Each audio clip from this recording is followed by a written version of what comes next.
Chapter 18. Toulouse, 9th of March, present day. Absolutely delighted to be up before dawn has even cracked. Fuck my life. Aisha likes to compete against me for early morning readiness. The moment the sky lightens and colours appear pastel-like in the half-dawn, my doorbell rings with a determined aggressiveness. But she isn't the only one who can get competitive. I was wondering when you'd finally show up, I throw out casually, incredibly grateful for the second alarm I sat on my phone. The alarm clock on its own never stood a chance. There's no way I'm going to let Aisha know. I feel like a gnome crept in and spent the night sandpapering my eyeballs, which is just the sort of thing the sneaky buggers love to do, and that I'd love nothing more than to crawl back under the sheets. I smile, my breeziest smile, and hope my peepers aren't half as bloodshot as they feel. She narrows her eyes, clearly unconvinced, and says, "I'll drive." We walk down from my plain Toulousan terraced house. Well, Aisha walks. I stumble over my own feet, wincing in the harsh early morning light. She's parked by the Canal de Brienne, and, to my surprise, she's still got the Alpine. Aisha's got a low boredom threshold for vehicles and a penchant for stealing them off arrogant, overprivileged arseholes. Considering how many of those there are in the world, she switches out cars more often than most people change clothes. I'm not going to complain. A minor don't look here spell after keeps the police away, and everybody needs a hobby.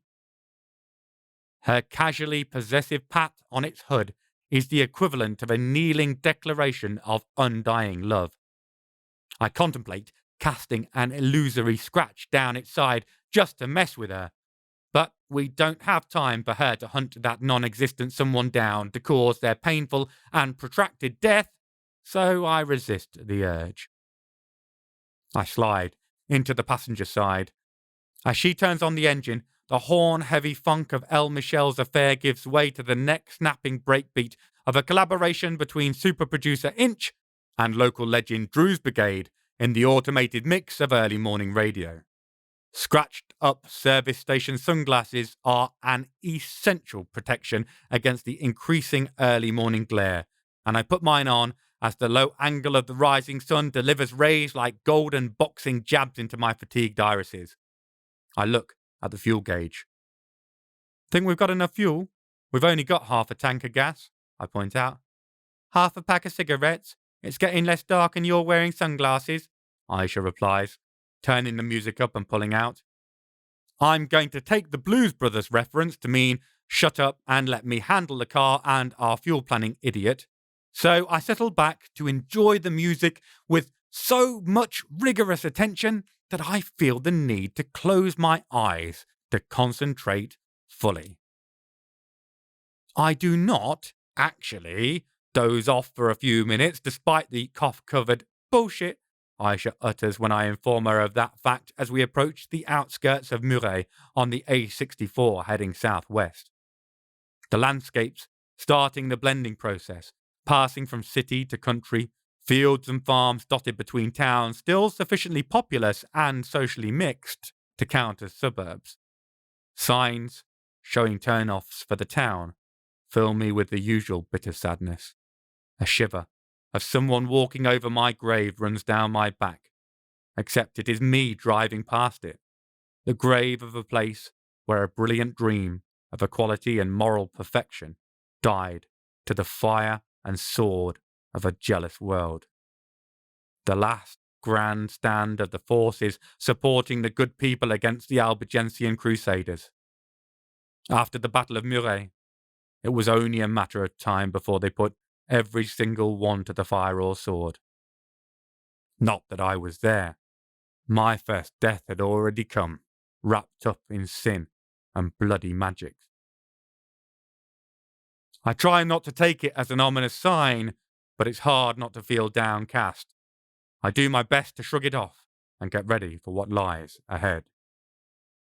As we pass the turn-off for Saint-Élix-le-Château and the village Gaulois, A fascinating living Bronze Age museum site, made even more interesting when you know that at least one guide is from the actual time period.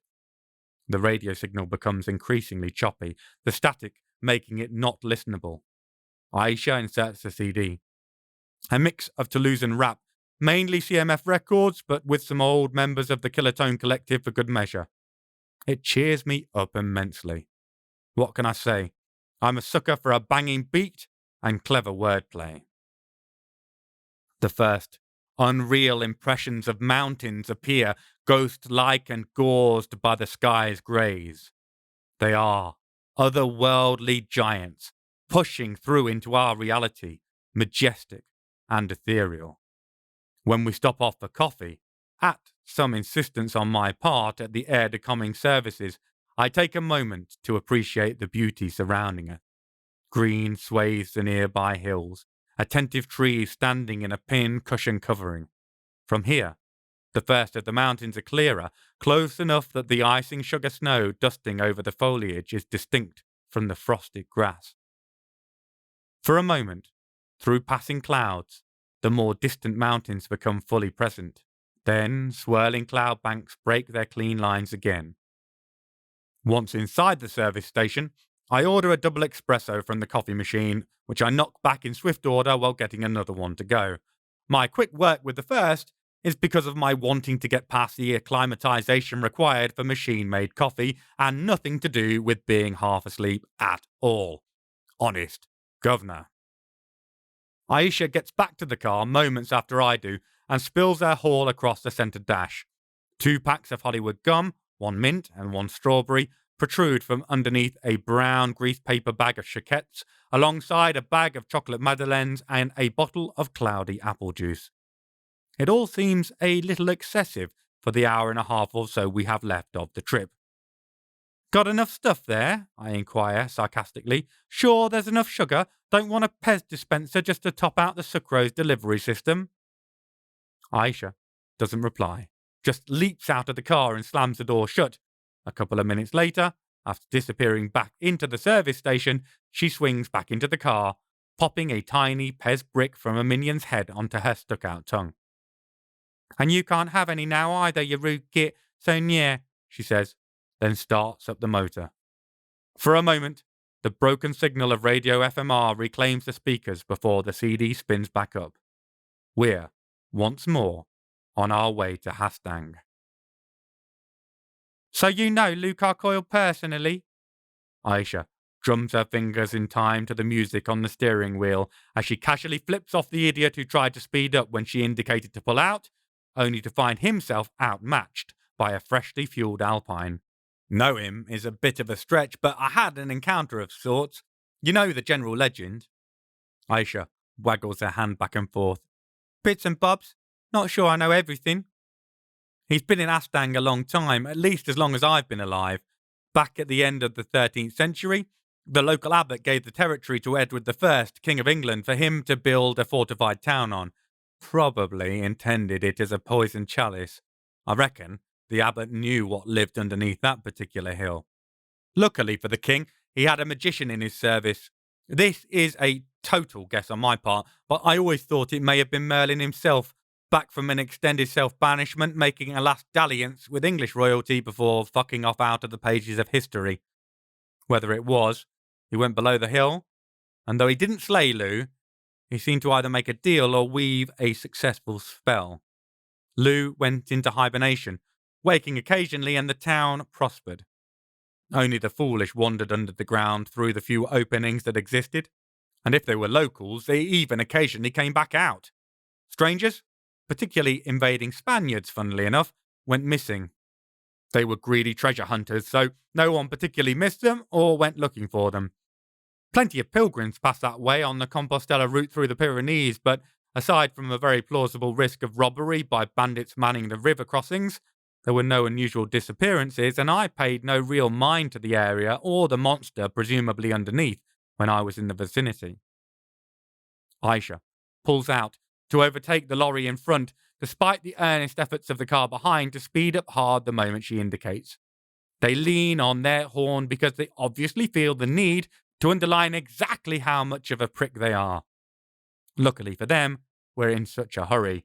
Otherwise, Aisha would have taken great pleasure in demonstrating how it works by introducing their face to their steering wheel. I carry on. That all changed around the start of the 20th century. I heard rumours that children, local children, were disappearing every few months. The residents were terrified and all believed it was because of Luke Coyle waking and feeding again. I was down in Poe visiting an old friend when I caught wind of it. You can imagine my reaction at the idea of a child killer underneath anyone's feet, so I went to have a look for myself. The locals had long told their children to be good or Luke Coyle would get them, and it seemed to have come true. The grief of a parent whose child has been taken from them is an emotion strong enough to almost break the world. I can still feel the wretched despair, the fury and hopelessness of those poor villagers. The good God knows I sympathised with them, understood that raw pain. I didn't need much in the way of motivation, but that was enough. More than enough. I arrived to find them armouring up with pitchforks and torches, ready to throw their lives away in the dark under the hill, to seek a vengeance they were incapable of achieving. It took some doing to persuade them to let me go in their stead, but I managed it in the end. I went down into the grottos to find the monster and hopefully rescue any children he'd not yet consumed. I found him and realised I was going to need to dramatically adapt my strategy of attack. He was enormous, on a scale I hadn't imagined, and I knew I had a titanic battle on my hands. There were no children down there. I could find no traces at all, and the creature was asleep in an obviously hibernal state, so I retreated and went to get the metaphysical big guns. I can still see it in my mind's eye. That huge cavern empty apart from the beast itself. No trace of a child, no discarded jackets, no torn patches of trousers, no blood patches, no one to rescue, just a monster to slay. I went there, soaked in all the villagers' fury, ready to bring destruction on its head. Looking at Lou, I knew I needed a better plan than just white-hot rage. So what happened? Aisha's question makes me start in my seat, the belt pressing tight against my chest as I come back to the here and now. I carry on. That same night, another child went missing. I ducked back into the tunnels as soon as I got word, and the beast hadn't stirred, hadn't moved an inch. This was either magic of a type I'd never encountered, like a sleepwalking form of feeding, or there was another explanation. The latter turned out to be true. I found a man, a well-respected burgher of the town, fat and jolly, a friendly shoulder to all and sundry. He circulated stories that had apparently come from other folk, of how they'd seen a glimpse of the creature, retreating with the latest victim, keeping all the riled-up attention on this terrible curse, claiming the children at random intervals. When I broke into his house, I found a locked cellar door reeking of the psychic imprint of misery and suffering. And the boy. That cellar. Good God, but that cellar. I don't have to see that in my head. It comes to my dreams often enough. Rank odours of piss and blood, stains across all the equipment the bastard made or brought down there, metal and cord. And the boy. He was like a beacon, shining bright amidst a scene that... I break off, look over at Aisha. She'll understand. If there were ever a moment when I nearly broke faith with humanity, nearly went down that route of to hell with them all, that was it. Only the boy stopped that. I see her grip on the steering wheel twisting on the rubber. She gives one single nod, an affirmation. She's been there. She gets it. What happened to the bastard? Of course she wants to know that. She wants to know justice was served. He was there, of course. I think he tried to speak to me, to bribe me, to offer me all that his wealth and status could provide in exchange for my silence, but I didn't even really hear him. I just focused on that boy, getting him out, and making sure that the burger couldn't leave. Not ever again. I took the boy back to his family and told them the truth, what had happened, who had done it. We gathered the parents of the missing children and I gave them the one thing I could, a small gift. That whatever they did would burn with him when I wiped his house from existence, and that I'd return at nightfall. When I came back, the cellar door had been locked again and they were gone. I made a bonfire of that dwelling that they could see from all their windows. I shielded it from the outside world till the entire structure collapsed. Then I made the ground swallow it up, the soil roll over it, and the grass lay itself blanket-like over that accursed place. It was like it had never existed. I don't know whether it brought them any comfort or closure, but it was the closest to justice I could deliver for that most heinous of betrayals by a man they'd all trusted implicitly.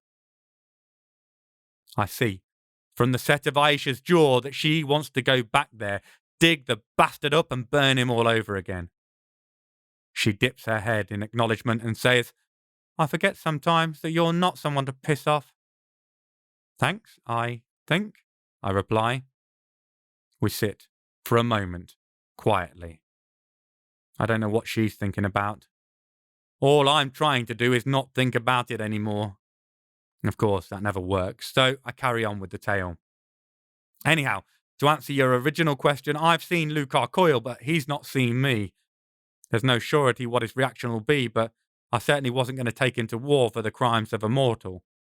If negotiations fail, though, it's going to be a hell of a battle, I can tell you that much.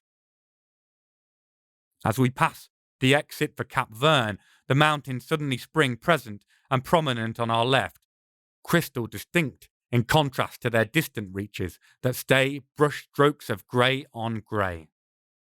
Not long after, the city of Tarbes stretches before us, various ancient markers of lives past still present amongst the modernity. The sign for Lord comes up on the right, casting a black cloud over my mood once more. Aisha surreptitiously falls back on old superstitions, her hands making the sign to ward off the evil eye as we drive past. It is no place for the likes of us, nor would I advise anyone I cared for to go on a visit either. The church's PR team there operates as a forerunner to the advertising industry, making the news of miracles go viral, pulling in the destitute and desperate. What they don't say is there are often unforeseen prices to pay for the ladies' benevolent. Between moments of banter and comfortable silences, it isn't long before the sign for Pechorat signals our turn-off. We pay the exorbitant rate at the toll booth, and I chuckle, remembering what I paid to various brigands while travelling these roads centuries back to cover distances we now do in less than a morning. Convenience comes with a price that often suddenly seems worth paying when compared to the past. We pull into a world mixing idyll with industry. Modern construction intersperses the hedge-road farmland unchanged for decades. Slaughterhouse factories and grain processing plants. Biomass rises high in a storage yard as we turn onto the narrow road signposted towards Astang. Charming little houses dot the roadside, highlighted by cheery shutters of varying shades of reds, blues and greens.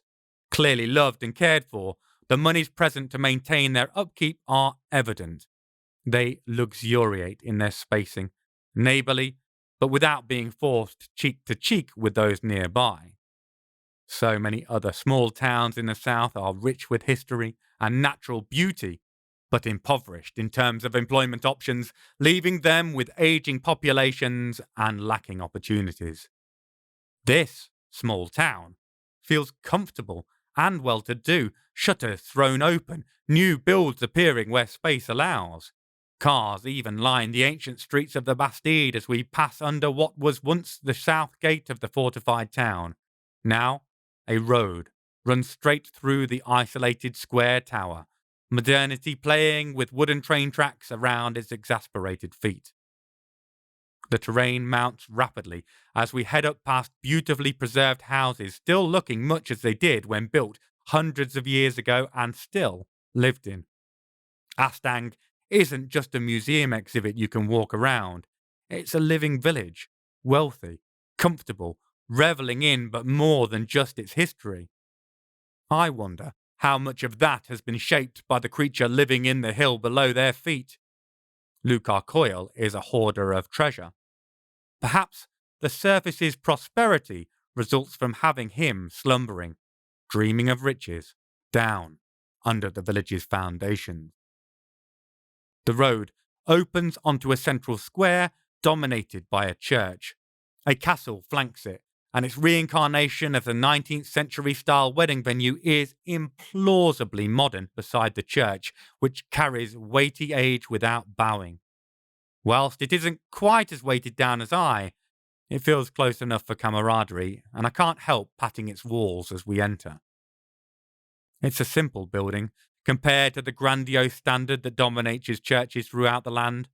A small plaque tells me it's nearly as old as me, although little remains of that first construction. Stained glass is beautiful without being gaudy, and there's more wood along the stone than gold trim.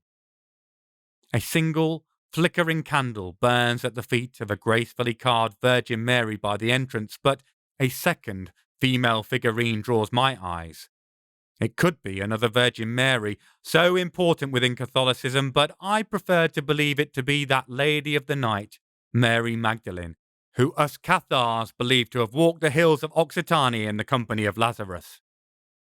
If we had a patron saint, it would be her. I slip her a bawdy wink. I feel sure the former courtesan would have appreciated the gesture. Figures of local saints and symbols of noble families are present in crests and statuettes. The crucifixion, to my distaste, is depicted across multiple stained glass windows. Still, I know all too well what happens if you suggest perhaps there might be a better way of doing things, such as focusing on the simple message of hope and love, rather than being obsessed with Christ's dark and painful ending. Or choosing to live simply and correctly and looking after your fellow man instead of amassing wealth and status. I experienced the bonfires firsthand. We dip off to the right, into a vestibule and ascend the chilly stone stairway into the church's basement. When humanity encounters undeniable powers but hasn't the talent to understand it, it tries to either assimilate it, explain it, or contain it. The entrance leading into the darkness of the hill's barrow existed long before they covered it with sanctified ground, hoping holiness would restrain any inexplicable nightmares below.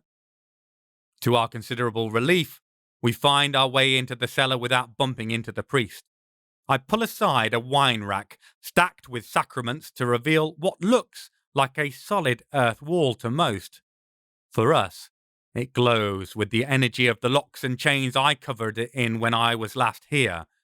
I pull them aside, opening the dark mouth of a tunnel.